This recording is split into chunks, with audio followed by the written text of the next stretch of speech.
Welcome to A Conversation with History. I'm Harry Kreisler of the Institute of International Studies. Our guest today is Joe Joffe, who is the editor-publisher of the German weekly Die Zeit. Joe, welcome back to Berkeley. Thank you for having me back. So what happened during the German elections? You mean in terms of foreign policy? In terms of foreign policy, yes. Well, Chancellor Schroeder was up for re-election, had been trailing for many months by about 6-7 points, unbudgeable 6-7 points. But in the summer, he grasped, well, the last straw, if you wish, which was that the East German electorate, 60 million people altogether, strongly pacifist, who had grown up, under communism, anti-Americanism, pacifism, anti-Westernism.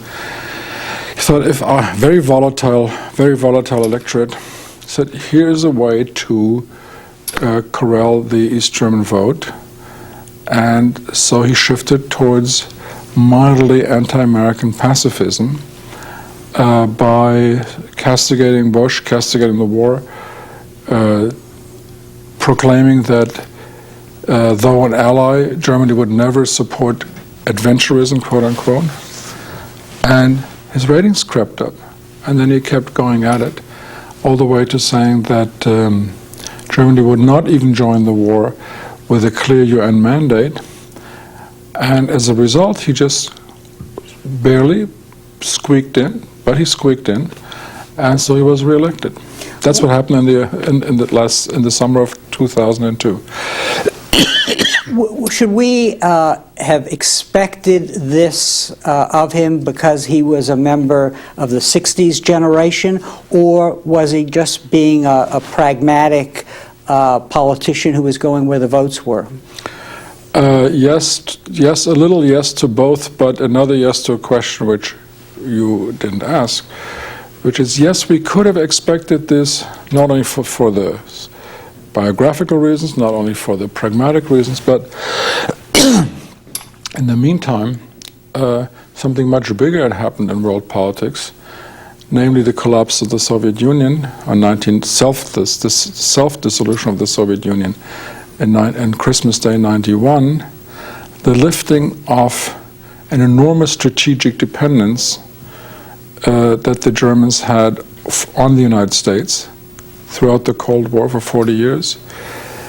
And so Schroeder was free to act in ways that no chancellor of the Federal Republic, left or right, would have dared as long as Soviet tanks, shock armies, were ensconced about 25 miles outside of Hamburg, where I'm just coming from. So the key variable to explain that is not just personality, not just pragmatism, but a historic strategic change in the power equation or distribution of power in Europe as a result of the end of bipolarity, the end of the Soviet Union.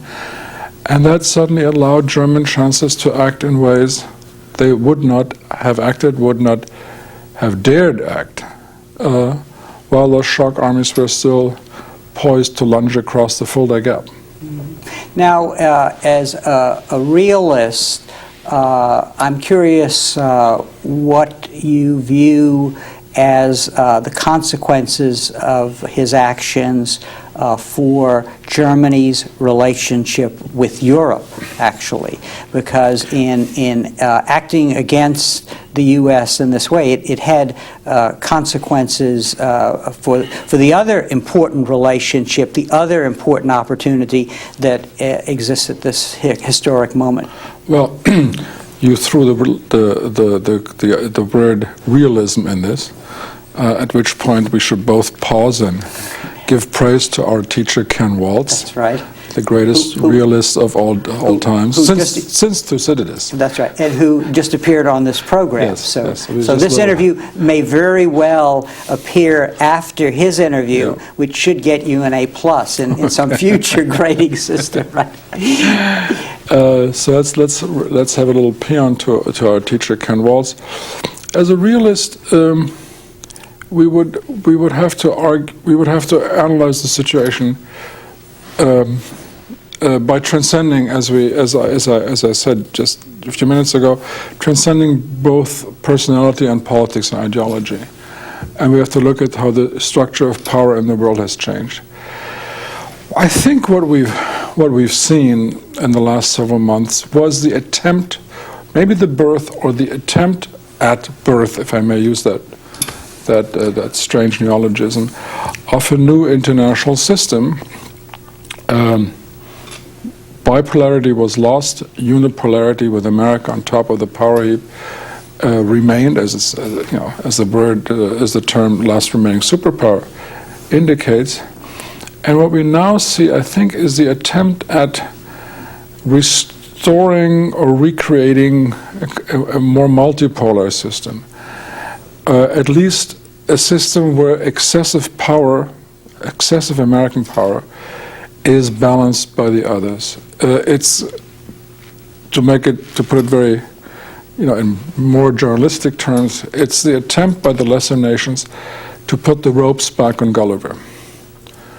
And what we saw in the run-up to the Iraqi war, and throughout part of it, was the attempt on the part of two once very close allies, France and Germany, to stage something like what diplomatic historians call a reversal of alliances. Since we don't study diplomatic history anymore, reversal of alliances is not a very familiar term, but it indicates that how previous allies gang up with previous enemies to form a new alliance or a new counterweight to their former allies. So you had this, at least in Nietzsche, in ritualistic terms, which I want to oppose to real terms, the attempt by Paris, Berlin, and Moscow to form a quote-unquote axis against the last remaining superpower, and the axis revolved around the attempt to stop the American war against Iraq, which these lesser powers saw as an unacceptable attempt to exert American power in the most critical strategic region in the world. So this is how I would analyze the stage, or let's put it this way: there's a new stage, old actors aligning in new ways. And now to return to your question, which is how does it affect their relationships, Germans, French, to the other European actors? And that's a very interesting thing. What happened is that this axis, Franco-German axis, did not manage to actually achieve its claim to leadership of Europe. The irony in this game was, as they tried to gang up and balance against the United States, at least 18 other European nations got together to balance and gang up against the Franco-German duo, aligning with the United States on the Iraq War. And these are nations from Portugal to Poland, from Slovenia to Slovakia to Bulgaria, etc., Britain, of course, Italy, signaling to the Franco-German duo, we do not accept your claim to leadership. Signaling also that if we depend on our security for others, we would rather depend for our security on a remote superpower like the United States than to two close by medium powers like France and Germany. So once the balancing game begins, that's my basic point, but it's a game that can be played by everybody. And so the last thought, today there is much less Europe than there was 6 months ago, and perhaps the most prominent victim of the Iraq War was and remains Europe, which has fallen apart under the pressure. And so Rumsfeld's use of the distinction, the old Europe versus the new Europe that was siding with us, was savvy in a sense in putting a name to this inchoate game. Well, it's not the new Europe versus the old Europe. Mm-hmm. It was the parts of the old Europe with parts of the new Europe. The old Europe, the parts of the old Europe are by no means insignificant parts. It's Britain, it's Italy, it's Spain, it's Portugal.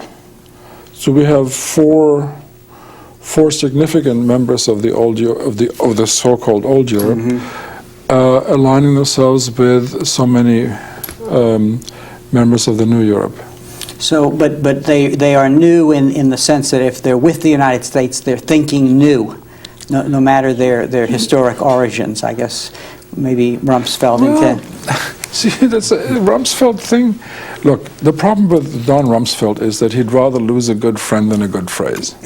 And, so it comes up with nice little shibboleths like that, but the truth, it doesn't quite render the truth correctly.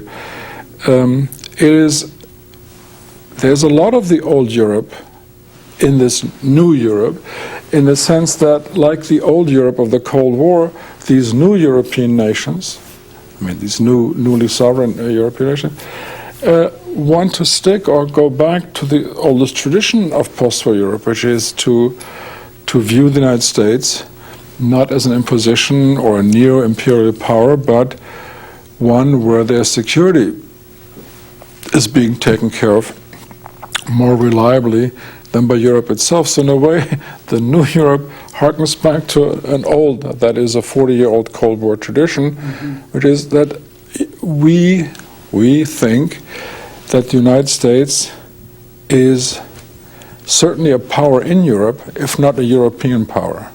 That used to be new in 1945, but it was European reality from 1945 all the way to the fall of the Berlin Wall.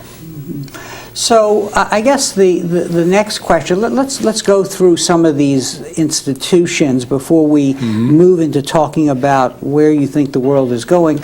What about NATO? What body blow has been afflicted on NATO in this crisis, or will it survive in a new guise? You mean this crisis? You mean Iraq? Yeah, well, I mean Iraq and the preparations for the war and so on. Look, I think that NATO alliances die when they win. This alliance, after 40 years, won in 1989 when the wall came down. It won at the latest on Christmas Day 1991, when the red hammer and sickle flag was hauled down for the last time at the Kremlin, and the blue, white, and red? No, white. The Russian tricolor went up for the first time. At that point, NATO died, because the reason that had given birth to it and had sustained it was gone. So that's when NATO died, Christmas Day 1991. If you wish, it kind of lingered on until 1994. Why 1994? It's another historic date in the history of Europe. The last of Russian troops withdrew from Central Europe, went back to Russia. At that time, the great strategic threat that had given birth and sustenance to NATO was gone. So that NATO died somewhere between 1989 and 1994.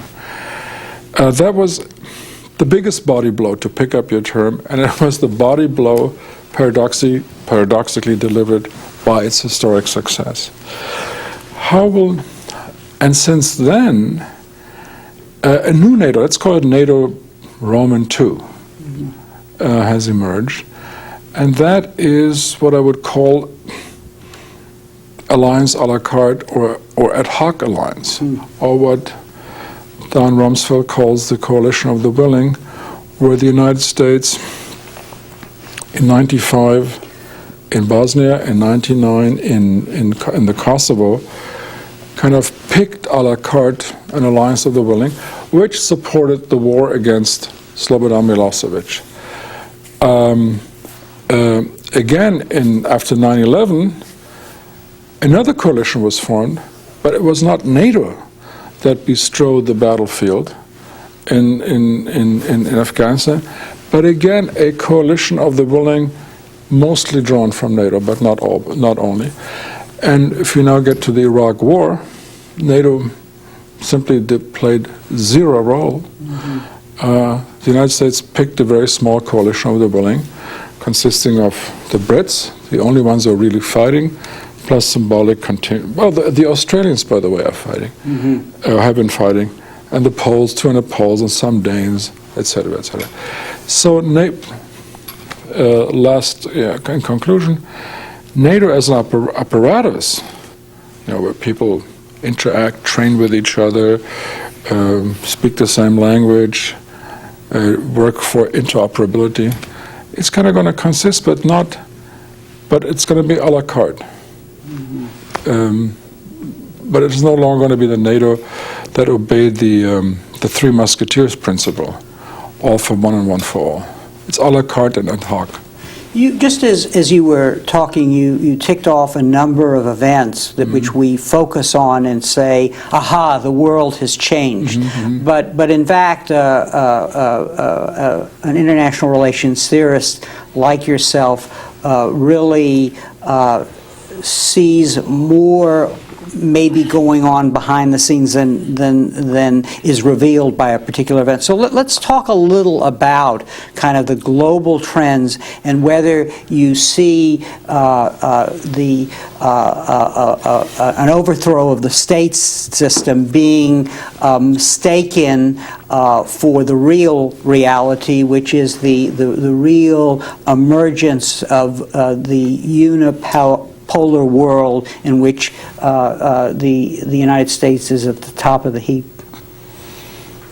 You're asking me to... I'm asking you to theorize. To theorize or to speculate about the broader trends that are going on. And, is a new world order emerging? There's a number of questions concealed in your question. Let me, be like an exam at Berkeley or at Harvard. Let me reformulate the question, answer it brilliantly. Yeah. There is surely a new world order qua distribution of power with the United States on top of the heap in a way that no power ever, perhaps with the exception of Rome, has been on top of the heap like the United States is today. Whatever dimension of currency of power you take, the United States is so far ahead. If you look at the way the United States fought the war in Iraq and Afghanistan, you might, without much exaggeration, say that U.S. power is like several orbits above its nearest competitor. If when Bush asked last year, I think March 2002, for a supplemental defense appropriation of $48 billion, he was asking for a sum that is twice the annual defense spending of Germany or Italy. If the United States goes on spending and the others don't raise their spending as well, by 2007 the United States is going to spend more on its military than all the rest combined. All the rest of the world, right? By 2007, if the curve goes up. That bespeaks a kind of military clout that, as I said, put the United States in a different orbit, several different orbits. And if you add to it its economic and cultural power, it's even more impressive. In the old days, the conquered Greeks, after Rome conquered them, at least could take solace from their cultural superiority because Roman upper-class families sent their kids to study at Athens U. The thing today is that modern-day Greeks, the Europeans, would love nothing better than have their kids study at Harvard, Berkeley, or Stanford. So the Greeks are now sending their kids to Roman universities. It's just a little twist on the cultural dominance too. So you have, but in Waltzian terms, a concentration of power at the top, which is unheard of, unprecedented. You have at the same time the attempts of the lesser nations, as we said before, to counterbalance, to put the ropes back in Gulliver. Not very successful so far. There was an attempt, but but they did not succeed in actually containing and constraining U.S. power. But that's a game worth watching because, as a realist, I would always argue great power will beget counterpower. Mm-hmm. It's just a matter of time. But we saw the first attempt this year in the run-up to the Iraq War on the part of the French and the Germans. The third feature, perhaps the most interesting feature, has to do with the new challenges to the order and stability of this world. And we're now facing very, very different challenges, and certainly challenges which cannot really be subsumed under the tenets of classical international law. What we have is two new threats. It's conventional states operating with unconventional weapons or threatening to acquire them, and we have non-state actors operating with conventional weapons, such as box cutters or loads of C4 or dynamite.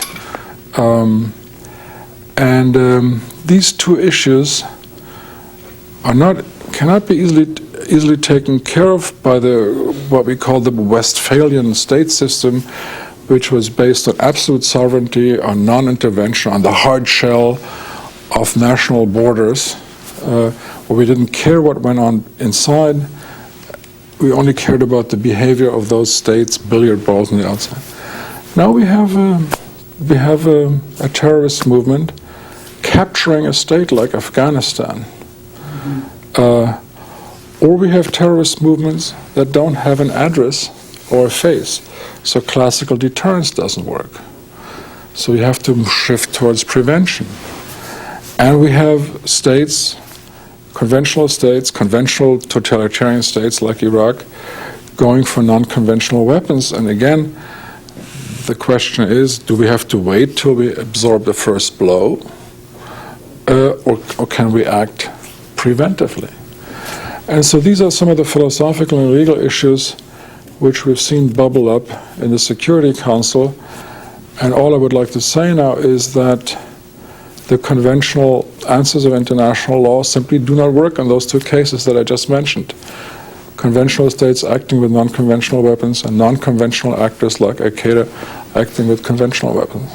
Before we talk about the Bush theory about how to deal with this new world, I want to go back to something that you were talking about a minute ago, namely this potential new alliance to counter the U.S. And here one confronts the old problem of military power. Mm-hmm. That in other words, ultimately, is it correct to say that this potential alliance between, say, the Germans and the French and the Russians that tried to make itself felt in the lead up to the Iraq War, the bottom line is that there's no evidence that they can get their military act together, and until that happens, this balancing will really go nowhere? Well, let me step back a bit. What we are now living in a world that has shown yet another, not revolutionary, but another significant transformation, which is this: that the currency of military power, which had been strongly devalued in the balance of terror bipolar age, has suddenly been revalued. See, the great powers could not really use military power during the bipolar age for fear of even one shot loosed by an M16 or AK-47 might kind of light up an escalatory chain all the way to nukes. So great power, we piled up vast amounts of power, of military power, thousands and thousands of nukes, which were unusable. So we had these piles of chips for which we couldn't buy anything, as it were. Suddenly what happened is that with the end of the old bipolar system, those chips suddenly, again, are worth something. In fact, they have been very nicely revalued. Suddenly, the use of military force has been quite productive. So the United States was very productive when applying force to the Kosovo.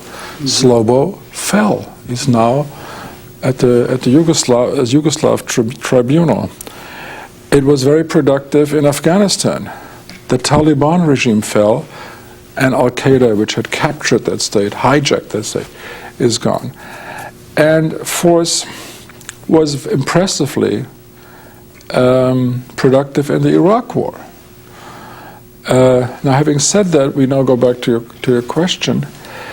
The reason I think why the French and the Germans could only simulate, as it were, the balance of power game, rather than actually playing it out by stopping American power, was that they didn't have enough chips on the table. As I said before, the supplemental Bush appropriations bill you asked for was twice the annual spending of Germany.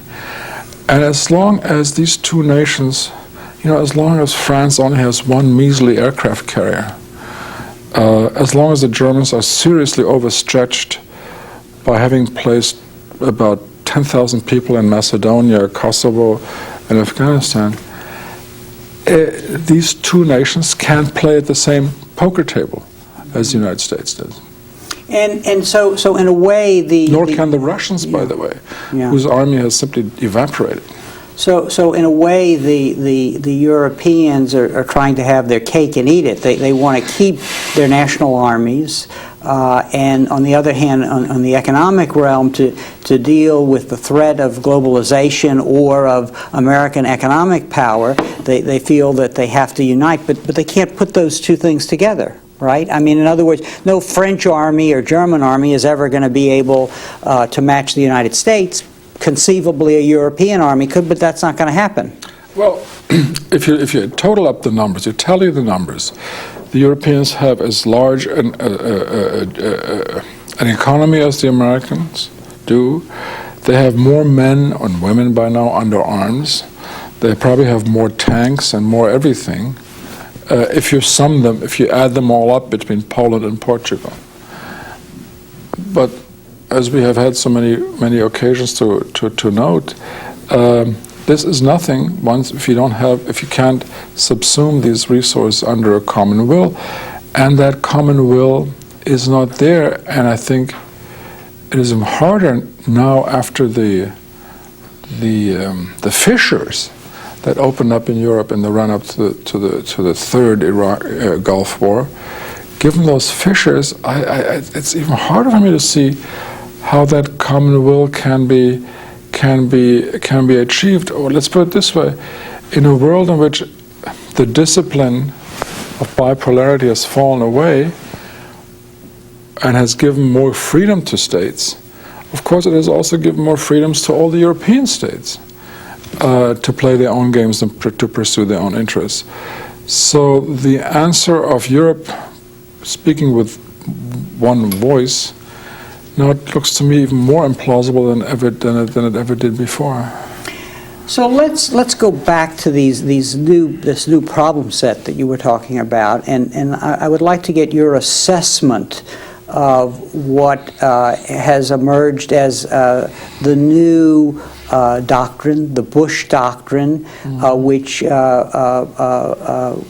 would seek to define a doctrine for the United States in which, in the same way as Kennan defined a policy of containment during the Cold War. And that document makes a very important connection between the elements of the problem set you mentioned, namely rogue states, weapons of mass destruction, and transnational terrorist groups without an address, and really argues that the United States should and will act preemptively or maybe in a preventive manner to nip these negative possibilities of the vote. Assess that formula. Let me. These words are being used in a very confusing way: preempt, prevent. Preemption is a word we ought to strike from our vocabulary, because preemption means only that I'm going to go first on the assumption that the war has already begun. Prevention is when you see a threat materializing against your national security, which may be 2, 3, 4 years hence, the balance of power is tilting against you, and you want to act before it has tilted against you. This is the classic war that Israel fought in '56 when it attacked Egypt. It saw how Soviet weapons were pouring into Egypt, and they could kind of plot that by 61 or so, the Egyptians would have acquired more military power than they did, and so they moved to nip in the bud. Now, under international law, that's a very hard thing to justify, but in terms of national security, and given the fact that nations are the ultimate arbiter of what their security demands, it was a rational thing to do, and as it was a rational thing for the Israelis to do when they wiped out the Osirak nuclear reactors that the French, by the way, had delivered to Saddam Hussein, and which had no other function but to breed nuclear-capable materials. So in retrospect, everybody yelled and screamed at the Israelis, but in retrospect, I would think they did the right thing. So, but it's very hard to define prevention and the right to prevention in legal terms.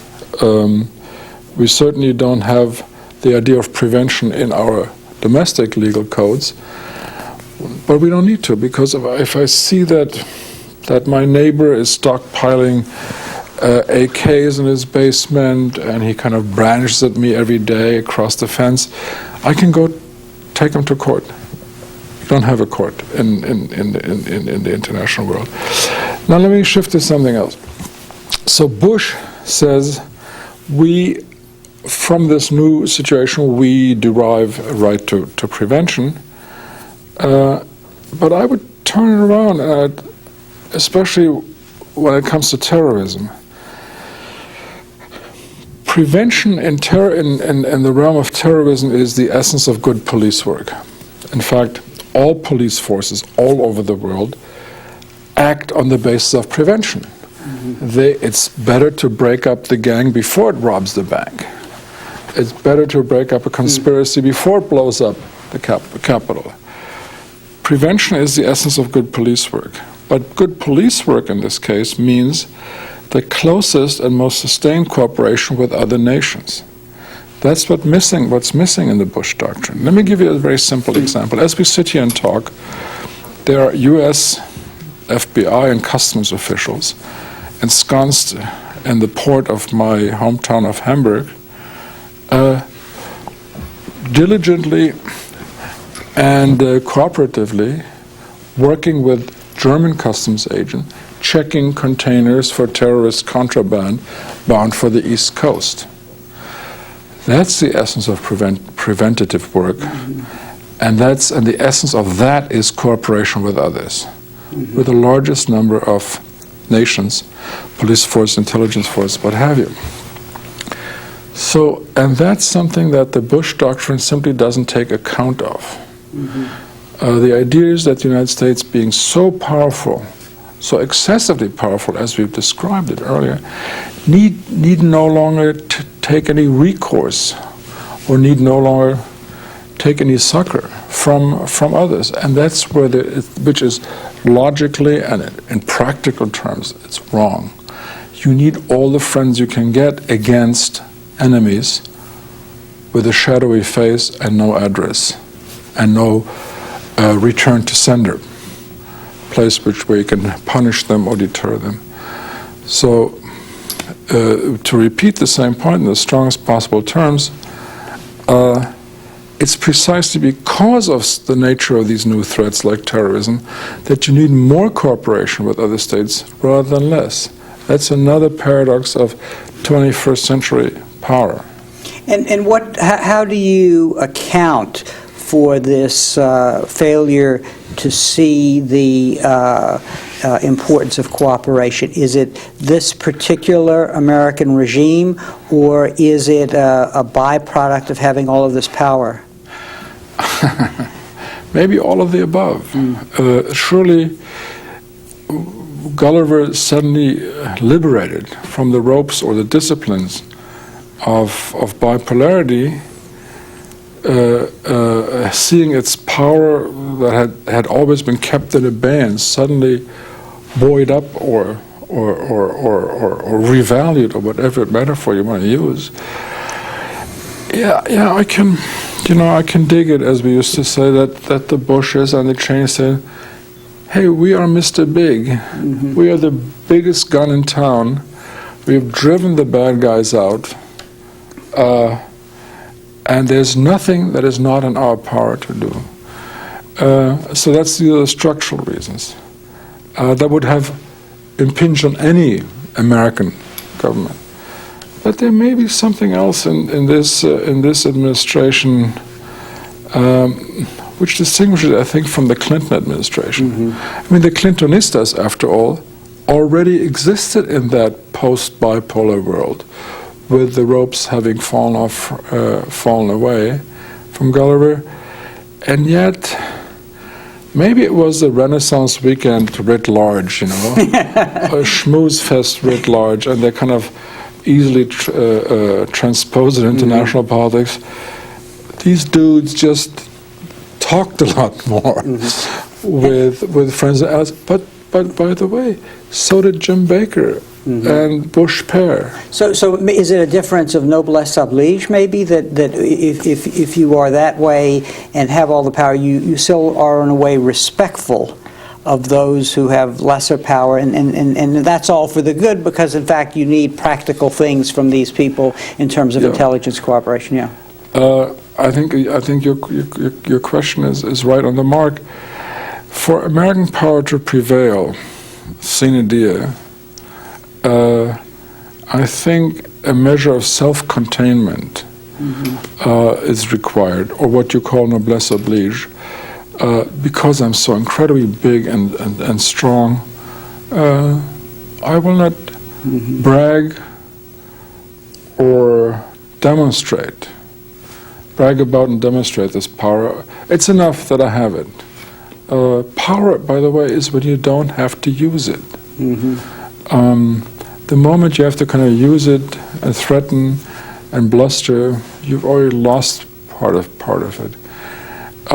So yes, noblesse oblige, or what I call self-containment, would certainly be a part of my grand strategy, precisely because I want to remain Mr. Big, precisely because I want to remain number one. I would want to deliver as few as possible reasons for the lesser players to gang up on me, to balance against me. You could even go one step farther and say, great powers remain great powers because they also do for others. Precisely what the United States did after 1945, when it pursued its own interests by taking care of the interests of others. I mean, NATO was in the American cold-hearted interest, but it was also in the interest of all these little European nations who were afraid of the big Russian bear. The IMF, the UN, the OECD, you name it, were all American institutions that served the American interests, but they also served the interests of others. And I think this is something that is almost profoundly alien to, and I mean it, it's almost alien to the mindset of Bush and Cheney and Rumsfeld, not to Powell, that they can't define American interests and American powers in somewhat larger terms, which would make their power more durable and less opposed by others. So what you're suggesting is that they may have one kind of foresight, that is about seeing the threat, but not the long-term foresight that might be required for building institutions in the future. Yeah. That's precisely it. It's in terms of short-term power, these boys and girl, Condi Rice, are doing very nicely. I mean, the way they ran the Iraq War. It was well done, good strategy, good training, good tactics. But a great power that wants to remain a great power has to think of the longer term. The longer term has to do with leadership, and leadership always involves an element of acceptance and legitimacy. And acceptance and legitimacy is something, two assets that this administration has not worked on as much as it should. In fact, it has woefully, almost criminally neglected that. In terms of American interests, not in terms of French or German or Russian, in terms of American interests. An element in this question of dealing with this new threat environment touches on another motivation in U.S. foreign policy throughout its history, and namely Wilsonianism. And I want to touch on that briefly. You have suggested, look, we need to cooperate with people who can help us in policing. In the American interest. Yeah, in the American interest, right. But another cut into this problem is, well, look, you can have a high noon in Iraq and Gary Cooper can come in, but in fact, after the gun battle is over, you basically have to clean up the place, well, basically. Remember how this is an issue that High Noon and Zinnerman did not take care of. Remember what happened? He hops into his jalopy with Grace Kelly, and they don't ride, but they drive out into the sunset. They don't care about what happens to this town. And that's why I'm grateful for this moviegoer's cue. Those movies where the heroes rode off in the sunsets never dealt with the future of Dodge City or OK Corral or wherever Gary Cooper fought. I forgot what the name of that place was. And so it's a very nice metaphor for American grand strategy. But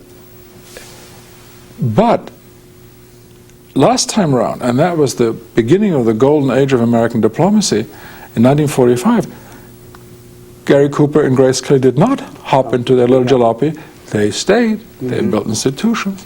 They made sure that the future of Japan, Italy, and Germany would be a democratic one. That Europe's future would be a democratic one. That it would never again become prey of totalitarians. And I'm just wondering where we shall be in the aftermath of the Iraq War. Is it going to be Gary Cooper and Grace Kelly taking off into the sun? I think it was right after it was after high noon. It was not the sunset. Or whether it's going to be more like Atchison and Truman and Eisenhower, these people who, to use that title of the book by Dean Acheson, who were present at the creation, built this marvelous post-war system. Not in a fit of absent-mindedness like the Brits, the Empire, but deliberately, by design, with an idea of longer-term consequences. And we are not a watershed. Is it going to be Atchison, Truman et al., or is it going to be Gary Cooper and Grace Kelly and Fred Zinnerman? I don't know.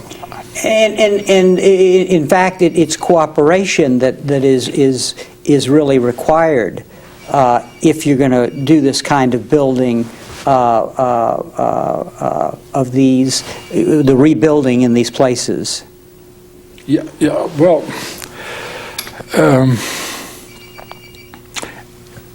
you could argue that the United States doesn't need anybody. As the White House seemed to be arguing at the tail end of the war. Theoretically speaking, yes, the United States and the Brits could do it. I'm not sure whether they couldn't do it by themselves.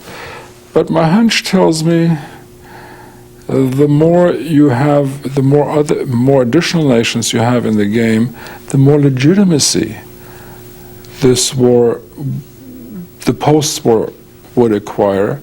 As you know, the war itself was not seen as a very legitimate enterprise because the Brits and the Americans did it by themselves.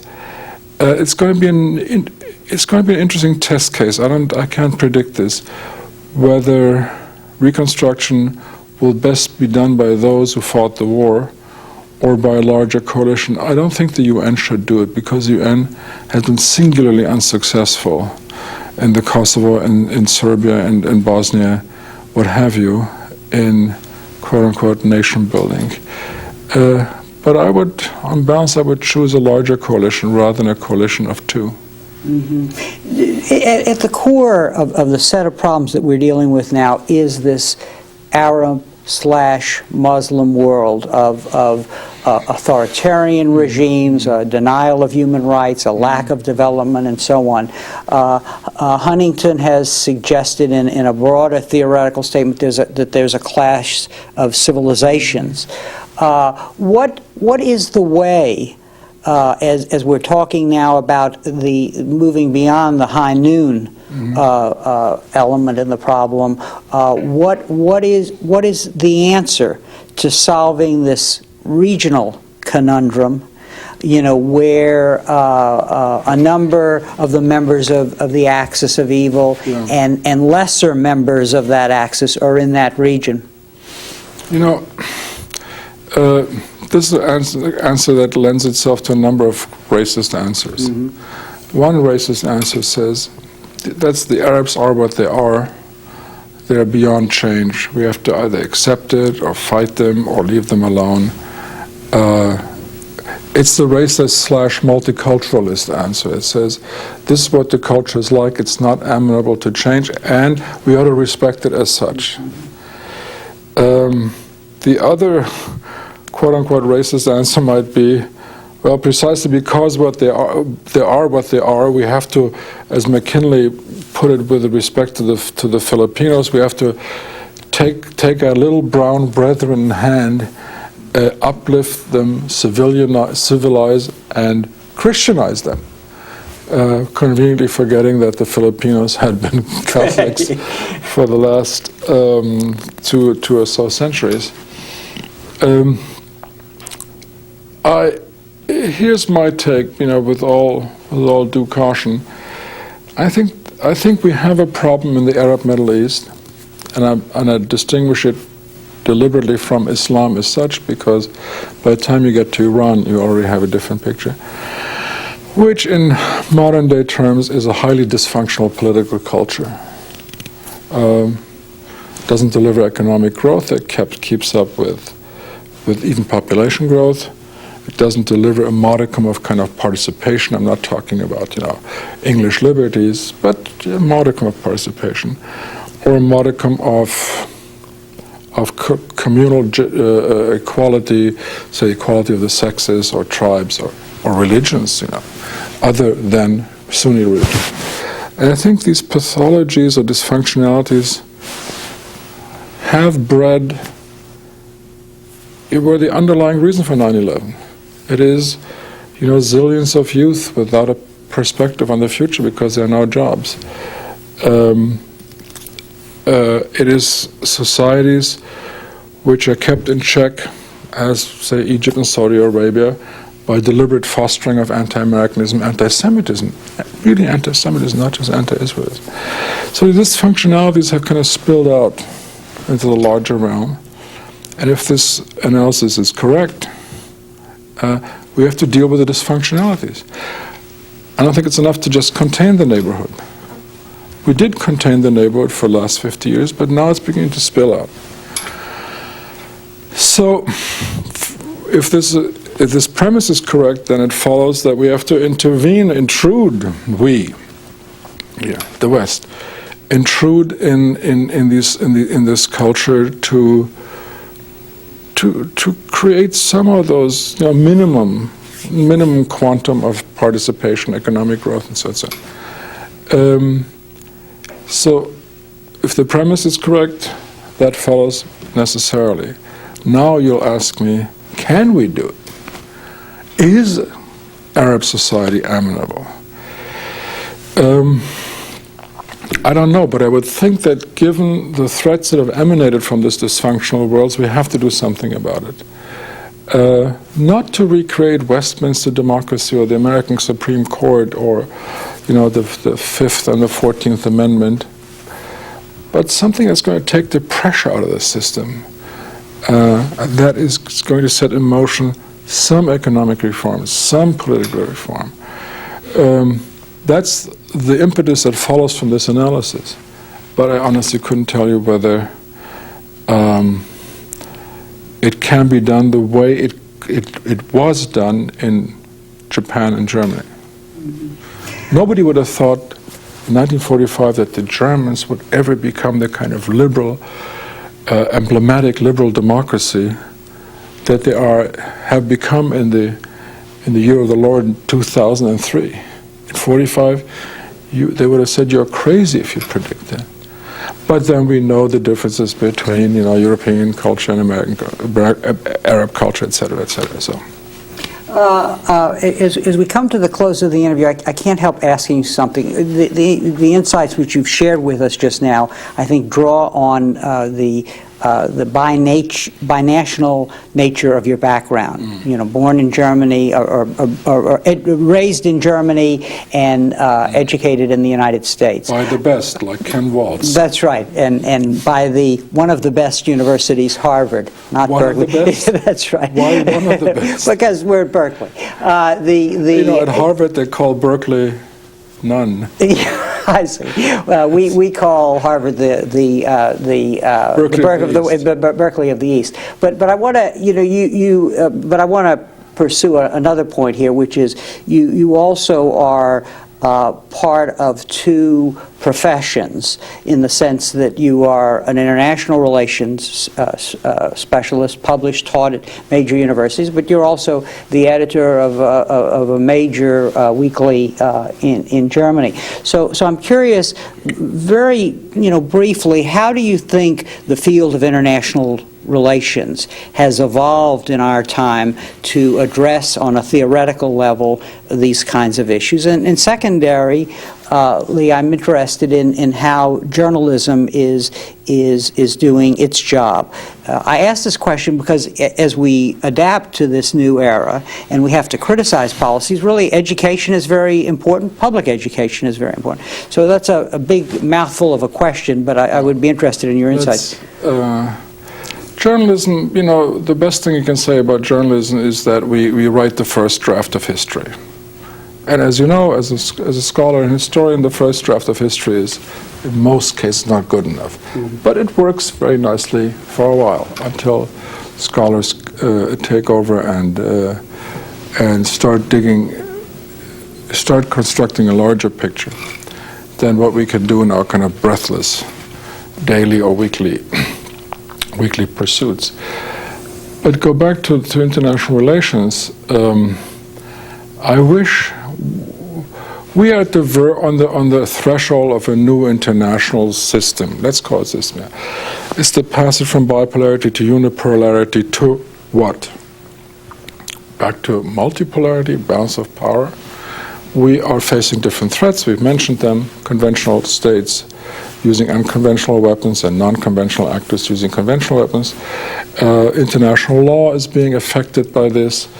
We don't quite understand, we don't quite have the vocabulary, the variables by which to understand this new type of international relations. We do have some historical vocabulary to describe or designate the international order, so we talk about bipolarity, unipolarity, multipolarity. There's a lot to understand here. And so what's missing is the kind of people in the field, and by the way, the field was essentially an American field with some smattering British and Australian contributions as it grew up after World War II. People like Ken Waltz, Bernard Brodie, Henry Kissinger, Ernie Haas from Berkeley, Sam Huntington, just to mention a few, Thomas Schelling, Strategy of Conflict. who gave us the vocabulary by which, and the system of categories by which we could understand the revolutionary transformation of the post-1945 world, which was nuclear weapons and the concentration of power in the hands of two nations, also known as bipolarity. We don't seem to have these people like those who raised big questions and gave us big answers, because in the last 40, 50 years, the field has evolved in a very different ways. The field has splintered into specialties, splintered into model building, kind of splintered into the attempt to recreate the explanatory systems of the hard sciences and apply them to the soft sciences like political science. It has splintered so hard that we don't even talk to each other in the field anymore. There's such a wide variety of scholars working on such a wide variety of spectrum of issues. And because this relentless specialization, we don't seem to have trained the kind of people, the kind of Waltz 2 or Bernard Brodie 2 or Wohlstetter 2 or Schelling 2 that can formulate big questions and actually answer them. And that I find a bit sad, because I think we are now living in an intellectually as exciting a period as in the post-Hiroshima and the Cold War years, and we don't have the guides to help us navigate through these new questions and vague, nebulous answers. On that poignant note, I would say, Joe, thank you very much for joining us today and sharing your insights with us. Thank you. Until the next war. Yes, or until the next visit. Okay. And thank you very much for joining us for this conversation with history.